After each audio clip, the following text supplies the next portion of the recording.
Bueno, entonces vamos al siguiente tema, que es la parte de la semiología abdominal. ¿A qué hace referencia la parte de la semiología abdominal? La semiología es algo muy superficial. La parte semiológica quiere decir es por qué estructuras está conformada esa parte de la cual se va a hablar. Se llama semiología. En este caso, lo que es la región abdominal. Su nombre lo indica, está sobre la parte medial, sobre el abdomen, así como el tórax está también determinado entre ciertos espacios. Está comprendido entre el tórax, ya sabemos que el tórax, ¿quién es? Lo que es el esternón, las costillas, las vértebras, la parte final de la apófisis. Entonces, entre esta parte superior y esta parte inferior se encuentra el tórax. Entre el tórax, la parte medial, el diafragma, las vísceras y la parte final, que es la cavidad pélvica. Aloja la mayor parte de los órganos del aparato digestivo. ¿Cuáles son los órganos del aparato digestivo? Todos aquellos que procesan la información del alimento. Y parte del aparato urogenital, reproductor y la parte final, evacuación. Se extiende entre el diafragma torácico y el diafragma pélvico. Ustedes saben que aquí está el músculo diafragmático, aquí debajo de las costillas está la membrana diafragmática, como vimos anteriormente. Esta zona no está sola, sino está contenida por lo que es los órganos viscerales, específicamente, lo que es el intestino grueso, delgado y todos aquellos componentes. Órganos como el riñón, la glándula suprarrenal, el aparato genital femenino son órganos intraabdominales. Estos órganos son denominados intraabdominales, ¿qué quieren decir? Que son más internos. Las glándulas suprarrenales, el aparato genital y el riñón, porque son órganos que están casi en la parte, sobre la zona posterior. Ellos tienen que ver mucho con la parte baja de la columna, pero más interna, más superficial. ¿Por qué? Porque son órganos que tienen procesos vitales, son procesos de formación o procesos de elaboración o secuenciación de ciertas componentes en el cuerpo, sobre todo los riñones. Ustedes saben que los riñones tienen varias funciones. Las glándulas suprarrenales también tienen que ver con la absorción enzimática y la producción de ciertas sustancias. Los órganos del aparato femenino, obviamente, para la parte reproductora. Entonces tienen que estar más guardaditos y más protegidos, por eso son denominados órganos intraabdominales. Un tercio posterior del abdomen comprende las vértebras lumbares, el sacro y la parte de los huesos ilíacos. Sí, un tercio posterior del abdomen. Es decir, que en la región abdominal no solamente las vísceras. Si vamos por la región abdominal, en la parte posterior, ¿quién están? Las vértebras lumbares. La columna sigue siendo parte a nivel de la estructura tanto anterior, en la parte superior con las costillas, en la parte inferior con lo que tiene que ver con los huesos de la pelvis. Entonces también estamos hablando que en la parte posterior baja de la columna tenemos también órganos o protección de órganos abdominales. La cavidad abdominal directamente está dividida o está directamente organizada en dos partes. Una que está recubierta de manera interna por una membrana llamada el peritoneo. Es una membrana de tipo grasosa, cerosa, pegajosa. Se llama el peritoneo. Se llama la membrana peritoneal específicamente. Esa membrana, el peritoneo, ¿qué está cubriendo? Órganos importantes. Están cubriendo, están protegiendo órganos viscerales. Comunica de forma libre con la cavidad pélvica que contiene los órganos del sistema digestivo. El peritoneo es una membrana que está recubriendo mucho lo que es la parte de la cavidad del estómago, lo que es el intestino grueso, el intestino delgado, que son los órganos que forman el sistema digestivo. Por eso hablamos de los movimientos periastálticos, es decir, todo aquel proceso enzimático que va generando la absorción y degradación del alimento en mi cuerpo. Ahí llevamos dos membranas. Ya hablamos al principio, eso es muy importante que lo tengan en cuenta. Los tipos de membranas que tiene el sistema digestivo. Primero hablamos del diafragma. El diafragma es una membrana, está protegida o está relacionada de manera superficial. Luego tenemos la membrana peritoneal, que está cubriendo los órganos abdominales, específicamente aquellos de procesos de contención metabólica. Y tenemos también otra membrana que se llama la retroperitoneal. Esta ya no está directamente sobre los órganos del abdomen, sobre los órganos metabólicos, sino sobre los órganos de producción, enzimática y evacuación. ¿Como cuáles? Como lo que es la parte a nivel de los riñones y las glándulas. Y la parte medial de lo que es la región abdominal, también hay un punto referencial muy importante que se llama el ombligo. El ombligo no solamente es un huequito que hay ahí, una tripita, no. El ombligo es un punto de referencia en la cual se determinan o se denominan la formación de los diferentes ubicación de los órganos. Los órganos están ubicados en regiones o en cuadrantes. Hay unos en la parte superior derecha, superior izquierda, inferior izquierda o en la parte media. Los órganos están bien acomodaditos directamente para establecer sus funciones.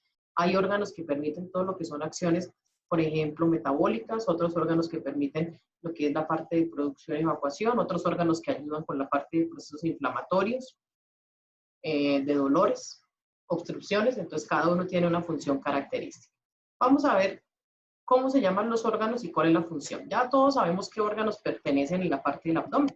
Entonces yo digo que los riñones, que la vejiga, que el intestino, que el estómago, que el páncreas, el colon, bueno, todos los órganos están determinados, están establecidos en mi parte medial, pero vamos a ver cómo se encuentran ubicados y cuál función tiene característica. Órganos que pertenecen a la región abdominal. Los órganos abdominales se encuentran suspendidos en cavidades. Ya saben ustedes, cada órgano está dentro de un orificio, de un huequito, denominado cavidad. Y está también protegido, aquí tenemos otra membrana, ya llevamos 4. Ya la primera, la membrana a nivel diafragmática, la membrana peritoneal, la membrana retroperitoneal, y aquí tenemos otra que se llama la membrana mesentérica. Está protegiendo los órganos abdominales. Obviamente esta membrana está por dentro y por fuera de la cavidad del hueso. Es decir, la cavidad donde están los órganos metidos es hueso, ustedes saben, que directamente son órganos o cavidades internas, como en el cráneo, como aquí en la parte medial específicamente. Ustedes saben que donde no hay cavidades son las extremidades superiores. Esa membrana mesentérica está situada entre la cavidad y están incrustadas a nivel de los músculos. A nivel de las estructuras abdominales también hay músculo, no solamente es que esté formado de hueso y ahí está el órgano, y no. Hay estructuras musculares que ayudan o que determinan específicamente lo que son las funciones de esa estructura en general. ¿Qué órganos son denominados abdominales? ¿Qué quiere decir? La parte de los órganos abdominales son los que se encargan directamente del proceso metabólico. ¿Cuáles son los órganos que participan en el proceso de metabolismo, en la digestión y en la parte de la absorción del alimento y degradación de ciertas sustancias? Son los siguientes. ¿Desde dónde inicia? Desde la parte superior, que es el esófago. El esófago no está aquí en la parte media. Ustedes saben que el esófago es un tubo de conexión, pero que viene desde la tráquea, la laringe, desde la parte a nivel del cuello. Es un conducto músculo membranoso, por el cual pasan los alimentos al estómago. Conducto músculo membranoso. ¿El esófago qué es? Una membrana. ¿Y qué es el esófago? Es un músculo que permite abrir y cerrar cuando pasamos el alimento. ¿Hacia dónde lleva la información el esófago o hacia dónde va conectado? Hacia el estómago. ¿Qué es el estómago? Es una bolsa. Es un reservorio de alimentación. El estómago es un músculo. Reservorio muscular es la porción más dilatada del tubo digestivo. Viene desde el esófago, baja hacia la estructura de la bolsa del estómago. ¿Por qué es la porción más dilatada? Es como si habláramos de la vejiga. El estómago tiene la capacidad de ir aumentando su volumen en el momento que se va llenando de comida. Cuando ya se siente saciado y lleno, manda la información a la hipófisis que ya no quiere comer más. Y ya está lleno. Por eso muchas veces se nos ve el estómago inflamado, la región abdominal inflamada, es porque esa parte muscular, como es músculo, va contrayéndose y va generando mayor tensión. Cuando ya ha pasado el proceso digestivo, ya cuando se ha absorbido lo que comimos, automáticamente otra vez mi estómago vuelve, si es plano, vuelve otra vez a estar plano, o ya me siento un poco menos pesada, porque obviamente ya ese proceso de absorción ya se dio. ¿Y por qué más está formado lo que es la parte del sistema digestivo? Por lo que es el intestino grueso y el intestino delgado, que son las tripas, lo que llamamos coloquialmente las tripas. El intestino delgado, ¿para qué sirve? Conecta el estómago con el intestino grueso y está dividido en 3 porciones: el duodeno, el yeyuno, el ileo. ¿Cuál es todo este proceso directamente de la formación del bolo alimenticio que llamamos? Primero, recibimos lo que es la parte de degradación del alimento a través de la boca, los dientes, la lengua, las glándulas salivales, las parótidas y toda la parte gustativa, cuando empezamos a masticar el alimento.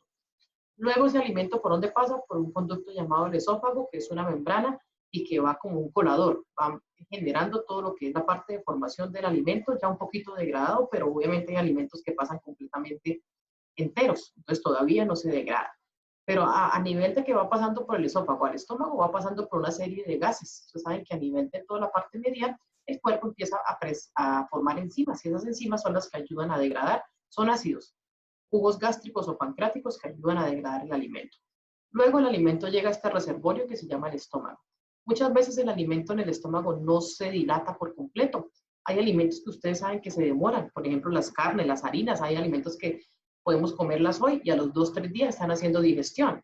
Por eso es que no es muy recomendable comer a altas horas de la noche y acostarnos porque nuestro proceso a nivel metabólico se puede demorar más. Entonces la persona tiene dolor de estómago, no puede dormir bien, tiene pesadillas, se siente pesado, al otro día amanece todavía lleno, con una sensación directamente como de contractibilidad. Entonces hay que tomarse algún antiespasmódico, hay que tomarse algo para que me disminuya la tensión muscular o de la contractibilidad cuando me siento muy pesado. Luego, este alimento trata de degradarse a través de los diferentes jugos o ácidos gástricos, pero muchas veces tampoco se degrada por completo, dependiendo de la cantidad del alimento, y luego pasa a esta zona, al intestino delgado. ¿Cuál es la función del intestino delgado? El intestino delgado tiene la función directamente de ¿quién? De empezar a degradar, de empezar a destruir todo lo que el estómago no lo pudo hacer. Aquí sí ya empieza el alimento a perderse, a particularse completamente. ¿Por qué? Porque pasa por unos filtros, por llamarlos de esta manera.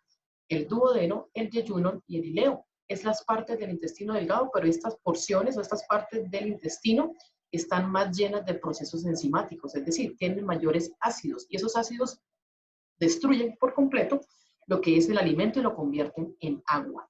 Entonces, una de las funciones del intestino delgado específicamente es absorber todos los nutrientes necesarios para el cuerpo humano. Es decir, si yo me comí una carne, si me comí un pollo, si me comí alguna verdura o algo, todo eso tiene sustancias, tiene vitaminas, tiene nutrientes. El intestino delgado se encarga de sacar el último jugo a esas sustancias y reservarlas. ¿Para quién? Para todo lo que es la parte a nivel de energía, metabolismo, grasas, lípidos. Obviamente ustedes saben que los alimentos cuando se degradan, ellos se convierten también en nutrientes. Hay unos que sirven, otros que el cuerpo los desecha a través de la orina o a través de la parte a nivel de las heces fecales. Pero aquí el intestino delgado es el que se encarga de empezar a correlacionar, a decir cuáles sirven, cuáles le sacamos los nutrientes, cuáles alimentos le sacamos más vitaminas, más proteínas y las guardamos como reservorio para fuerza y estabilidad de los huesos, de los músculos, de todos los procesos a nivel del cuerpo. Y por último, de la parte del aparato digestivo, pasa al intestino grueso, que es la parte más dilatada, la parte más porcionada de las vísceras, el intestino grueso. ¿Quién es el intestino grueso? Lo que llamamos el colon. Es la última porción del aparato digestivo. ¿Cuáles son las funciones del colon? Tiene varias funciones, entre ellas almacena todos los residuos que vienen del intestino delgado. ¿Cuáles residuos? Vitaminas, sustancias, proteínas, todo aquello que el intestino delgado asumió que servía y lo está guardando. Permite mantener un equilibrio de hidratación. ¿Equilibrio entre quién? Entre todas las funciones orgánicas, fisiológicas. Absorbe vitaminas, como por ejemplo, ¿cuál? La vitamina K. La vitamina K es muy importante para los procesos sanguíneos de mi cuerpo. Gracias a ciertos alimentos, lo que es la parte a nivel visceral, sobre todo el intestino grueso y delgado, permiten que haya esta parte de absorción de sangre, de hematopoiesis. Mire que no solamente son los huesos, aquí también en la parte medial se produce y es importante para toda la parte del sistema inmunológico de mi cuerpo.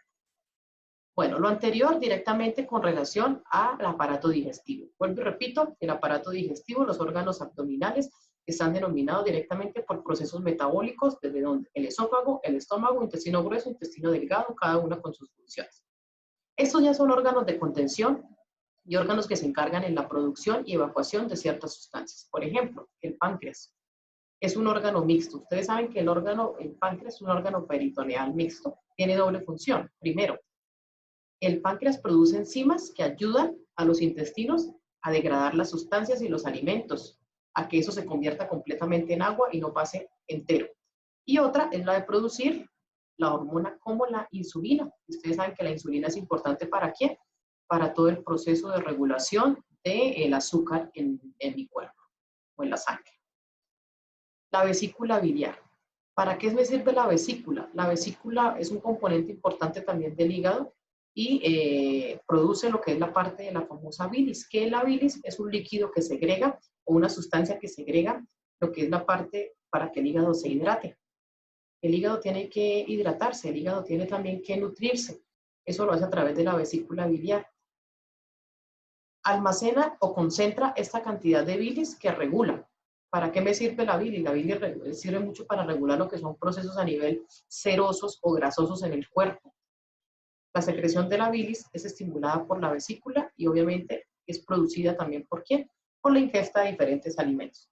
Por ejemplo, cuando la persona se excede en alcohol o se excede en comer grasa, se irrita el hígado. Y al irritarse el hígado, empieza a producir más sustancias cerosas o grasosas como la bilis. Por eso muchas veces cuando nos sentimos mareados o tenemos alguna intoxicación, cuando vomitamos, ya el cuerpo ya no tiene nada más que sacar, bota una baba pegajosa, acuosa y verde. Esa es la bilis, que coloquialmente uno dice, vomite hasta la bilis. ¿Por qué? Porque básicamente ese proceso verduzco y ácido es porque está muy rebosada lo que es la parte del hígado. El hígado tiene que sacar por algún lado toda esa parte de absorción grasosa. La saca a través de esta parte componente biliar.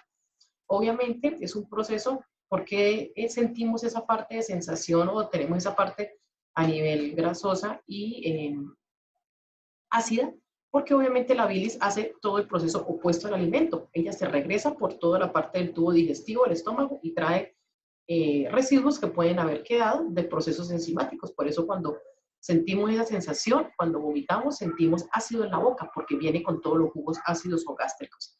Entonces la vesícula biliar sirve ¿para quién? Para mantener el equilibrio en el hígado y que el hígado evite generar algún tipo de procesamiento, sobre todo lo que tiene que ver con tensión de la grasa. Si no, obviamente el hígado viviría enfermo si no tuviéramos una regulación como la parte de la bilis. El vaso es otra estructura que también es muy importante en el proceso a nivel de absorción y formación sanguínea. ¿Cuál es la función del vaso? Acabar con todas las células de sangre que ya están viejitas, que ya cumplieron un ciclo en la parte de desarrollo y generar nuevamente lo que son células nuevas. Eso hace el proceso de hematopoiesis. Cada vez que se van generando, produciendo células sanguíneas nuevas, ¿es por qué? Porque obviamente el cuerpo está generando tensión y crecimiento y metabolismo. Forma parte del sistema linfático, inmunológico y también tiene que ver con toda la parte de protección de mi cuerpo. Para eso sirve el vaso. Es un reservorio de sangre, pero sangre nueva. Sangre que tiene que ver con la función del sistema inmunológico, los glóbulos blancos, glóbulos rojos. El aparato urinario. Directamente en el aparato urinario, ¿quién tenemos? Primero que todo es un conjunto de órganos que se encargan de la evacuación y la expulsión de ciertas sustancias que ya el cuerpo desecha.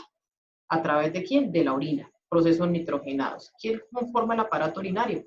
Lo conforman los riñones, que son los que producen la orina, los uréteres, que son conductos de comunicación por donde viaja la orina, la vejiga, que es como el estómago, es un reservorio, es un almacenamiento también muscular.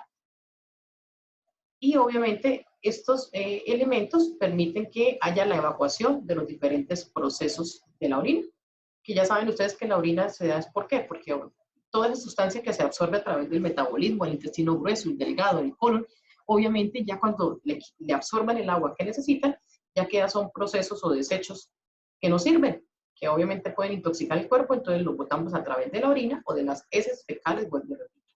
Y ahí tenemos lo que es la formación y la contención directamente de los órganos, tanto la región abdominal como los órganos metabólicos y órganos también de complementación, de procesos a nivel enzimáticos, procesos a nivel hormonales, evacuaciones, procesos a nivel de formación o degradación de ciertas sustancias o nutrientes y de evacuación. Planos anatómicos es como si habláramos también de puntos de referencia, donde se encuentra establecido el abdomen. El abdomen tiene que ver con relación también de la piel, de la parte superficial. Tiene músculos superficiales y profundos, sobre todo lo que son rectos del abdomen. Ya saben que la función es la de flexionar la columna, comprimir las vísceras, evitar que se salgan. Tiene una parte medial, que es el canal inguinal, donde está el aparato reproductor y los órganos genitales. Les decía que en la región abdominal está establecida por cuadrantes. Así se encuentran ubicados los diferentes órganos de la parte medial. Ellos están ubicados en cuadrantes porque cada cuadrante significa algo. Sobre todo lo que es la parte a nivel superior derecha o inferior derecha tiene que ver con muchos procesos a nivel de obstrucción, de inflamaciones. Cuadrante superior izquierdo o cuadrante inferior izquierdo de producción cuadrante medial de ubicación. ¿Quiénes tenemos o qué órganos pertenecen a cada uno de los cuadrantes específicamente? Los siguientes.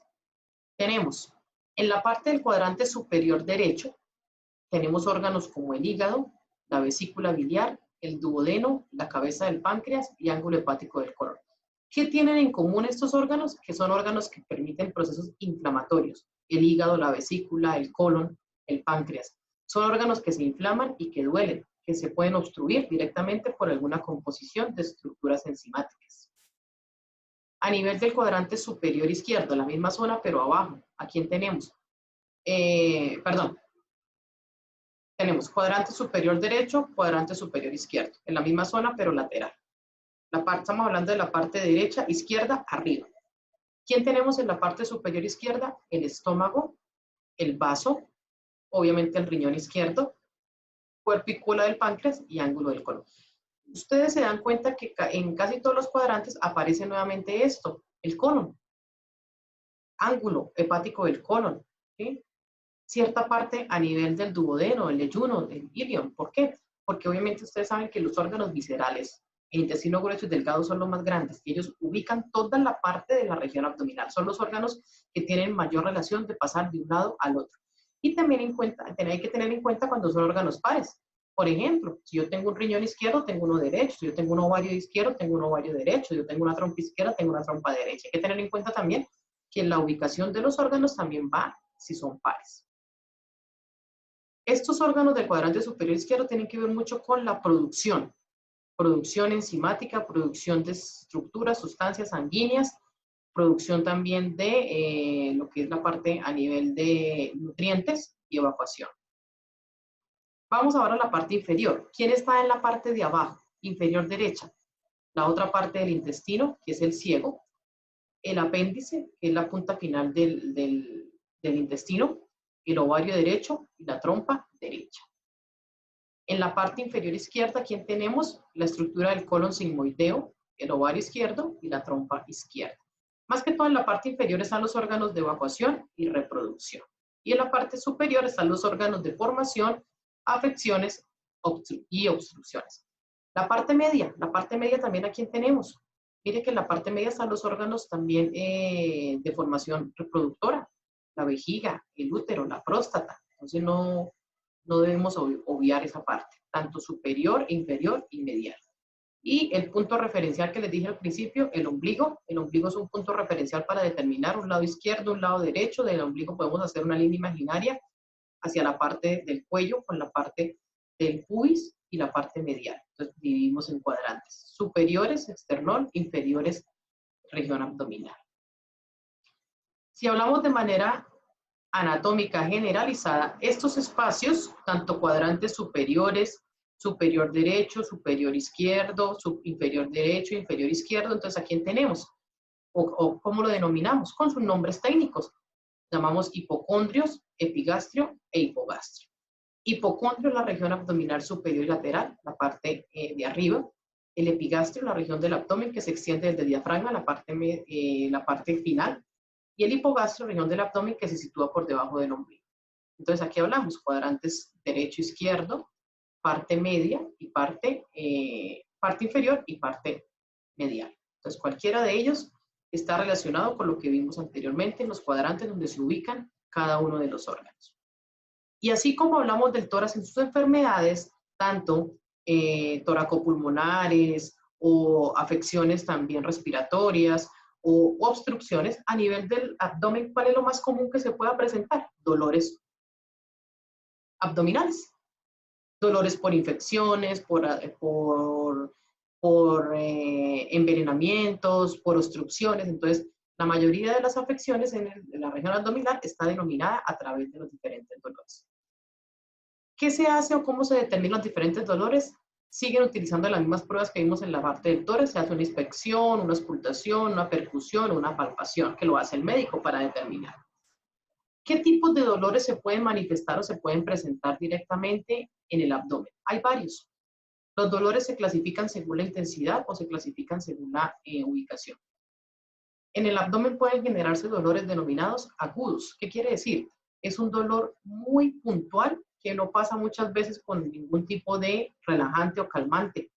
Un ejemplo, un dolor que se esté formando por una úlcera, una pancreatitis, un cólico renal o vesicular. Cuando algo se está obstruyendo, cuando algo me está cerrando esa vía o me está generando ese tipo de tensión. Yo puedo tomar una pastilla, pero el dolor sigue ahí y se va aumentando, por eso es denominado agudo.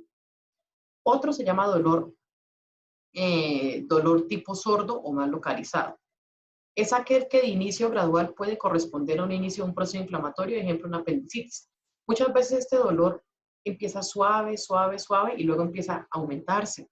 Pero entonces yo puedo decir, me está doliendo la parte del apéndice, pero luego el dolor puede calmarse y aparecer en otro lado. Entonces no es una ubicación generalizada.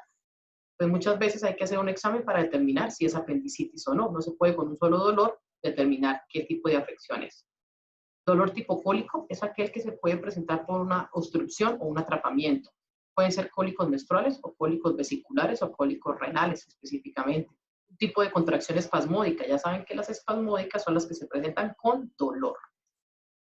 Dolor referido es aquel dolor que directamente la persona dice, me duele el estómago, pero después termina doliéndome el brazo y luego me duele la cabeza. Es tanto el dolor que se me va a otras partes del cuerpo. Se llama dolor referido. Dolor que empieza en una estructura, pero se va hacia otras partes, se localiza en otros sectores. Dolor visceral, dolor profundo de vaga localización, cuyo origen está en las vísceras. Es un dolor que muchas veces no sabemos de dónde viene. Está muy interno, entonces uno dice, me duele las vísceras, me duele el estómago, pero no sabe en realidad dónde le duele. Dolor opresivo se da mucho por lo que es la parte de acumulación de gases, por estreñimiento, por ejemplo, dolores intestinales. Dolor quemante es aquel que las personas tienen por una irritación de la mucosa, específicamente de la boca del estómago, como la gastritis o esofagitis, que la persona manifiesta una sensación de que se quema. Por ejemplo, las personas que sufren de gastritis saben directamente a qué me refiero. Bueno, cualquiera de esos dolores puede ser determinado, puede estar establecido o se pueden marcar por alguna afección. Así como hay pruebas para identificar ciertos tipos de características, en los dolores también. Hay 3 pruebas muy relativas que el médico las hace y muchas veces le pueden ayudar para identificar si es obstrucción, si es un cólico, si es inflamación o si es directamente algún evento que puede estar dañando directamente el órgano y tiene que operarlo de emergencia, como por ejemplo una apendicitis o una pancreatitis. ¿Cuáles son las 3 formas específicas que el médico utiliza para ubicar los dolores e identificar? ¿Por qué el médico lo identifica de esa manera? Porque el médico ya se sabe y se conoce los cuadrantes y sabe en qué órgano está cada cuadrante. Entonces ya sabe si es inflamatorio, si es obstructivo, si es de evacuación, si es por ingesta de alimento. Entonces el médico ya más o menos sabe directamente hacia qué enfrentarse. Hay uno que se llama el punto de Burney. Dolor por rebote a la palpación y dolor localizado en la zona. Es muy común y muy utilizado en el apéndice, como ustedes ven en la figura. Dolor por rebote a la palpación. Es decir, el médico pone la mano sobre la zona donde el paciente le indica que le está doliendo y automáticamente cuando lo suelta, el paciente dice, ahí me dolió. Automáticamente el dolor aparece por rebote a la palpación. Solamente el médico medio toca, medio palpa, sin necesidad de hacer una presión fuerte, simplemente medio toca y al tocar es tanta la inflamación que el paciente dice, me duele. Entonces se localiza directamente en una zona. Otro se llama el signo de Bloomberg. Esta es muy similar a la anterior, pero ¿cuál es la diferencia en general? Que aquí ya hace una palpación profunda. La otra simplemente que llega y toca y al tocar el dolor se aumenta. Aquí sí ya toca y aprieta. Este se presenta al ejercer una palpación profunda, brusca. Cuando el doctor suelta la mano, el dolor empieza a irradiarse, a irradiarse, a irradiarse, a manifestarse hasta que ya llega a un dolor bastante agudo. Esto se da muy común cuando hay obstrucciones, por ejemplo, de cólicos vesiculares o renales o cálculos específicamente. Y el signo de Murphy se realiza una palpación profunda y se le pide al paciente, fuera de que se palpa, se toca la zona que le duele, le dice al paciente, respire, inhale y exhale. El paciente, al mantener la respiración, al hacer una contractibilidad de los músculos, se aumenta el dolor, va aumentado, va como más visceral, más interno. Entonces, es un signo de que un órgano está inflamado. En este caso, el colon o la vesícula, o directamente lo que es la parte a nivel del intestino. Entonces puede generar problemas a nivel vesiculares o problemas a nivel gástricos. Entonces cualquiera de estas afecciones puede determinarse o puede establecerse principalmente como alteraciones en la parte de la región abdominal. Y con esto pues terminamos lo que son los dos temas que quedaban. Se dieron cuenta que son temas muy cortos relativamente. Lo importante es que tengan ustedes en cuenta las estructuras que lo conforman, la ubicación y qué tipo de alteraciones se pueden manifestar. Bueno, entonces con esto terminamos lo que es la parte del contenido de la introducción al estudio macroscópico del colon.